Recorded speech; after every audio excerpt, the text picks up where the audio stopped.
Assalomu alaykum, hurmatli televizor ko'ruvchilar. Erkin Osiyo radiosi Tor televiziyasining haftalik xabarlar programmasini ko'ryapsizlar.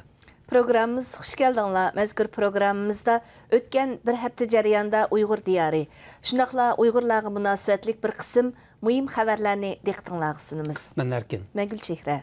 Tövəndə diqqətinizə xəbərlərimizin təfsilatları bolsun. Trump hökuməti 7 oktyabr günü rəsmi qərar çıxarıb Uyğurlar diyarındakı siyasi bastırış qılmışlarına çetişləb Xitay müəssisələrindən 28 orunlu qara tizimlikə kirgizdi. Bu qara tizimlikə kirgizilgan orunlar içində Uyğurlar diyarındakı cəmaət xəvfsizlik idarələri, bir qism sünni aql şirkətləri olub, bularının Amerikadan məhsulat setib olishi və məhsulat setishi məni qılındı.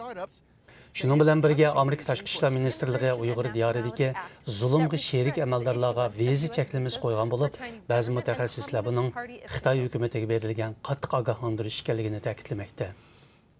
Ötken hafta Yevropa Parlamenti Xitoy turmushdagi Uyg'ur ziyoli İlham To'xtini 2019 yillik Sakharov mukofotining oxirgi 4 nomzodining biri qilib bekitdi.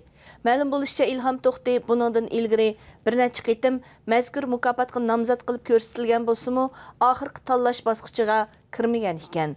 İlham To'xtini mazkur mukofotga tavsiya qilayotgan kishilar buningga yuqori baho berib, buning hozirgi vaziyatda zo'r ahamiyatga ega ekanligini bildirdi.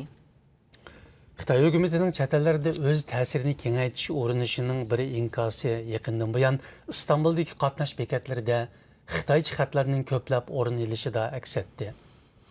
Ammo oradan uzun o'tmayla Turkiyadagi fuqaroviy tashkilotlarning boshlamchiligida ay yulduzliq ko'k bayroq rasmlari va Sharqi Turkistonga erkinlik degandek shior tekstlari Xitoy xatlarining ustiga ko'plab chaplandi.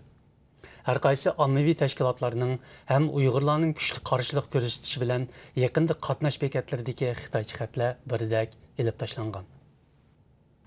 Bu yıl sentabrda Uyg'urlar diyorida ziyoratda bo'lgan Angliyalik doktor aspirant Hanna Burdov yaqinda radiomiz ziyoratini qabul qilib, o'zining Uyg'urlar diyorida ko'rganlarini o'rtoqlashdi. Shundaqla Xitoy doiralarining saqchi davlatni barpo qilishidagi ba'zi o'zgacha tadbirlar haqida ma'lumot berdi. Amerikadagi dongli televiziya kanallaridan NBC va Fox televiziyalari Uyg'urlar diyoridagi siyosiy vaziyat hamda o'zlarining lager ziyorati haqida ishlagan hujjatli filmlarni taqitib, Uyg'ur jamiyatining qandaq qismatlarga duch kelayotganligini jonliq suratlab berdi.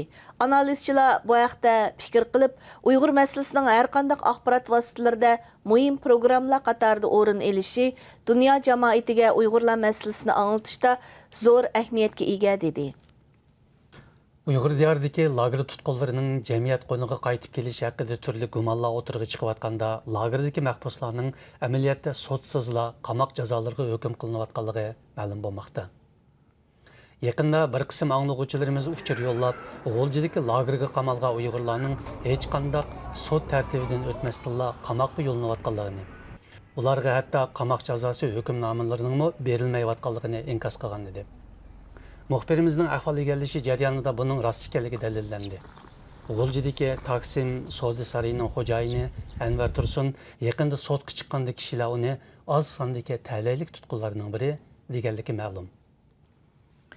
Uyg'ur diyoridagi lager tutqunlarining majburiy emgakka selinayotganligi haqida ko'plagan uchurlarning oshkorlanishiga ergishib, Amerika hukumati bu xil emgaklarga chetishliq bir qism mahsulotlarni chegirda tutib qoldi.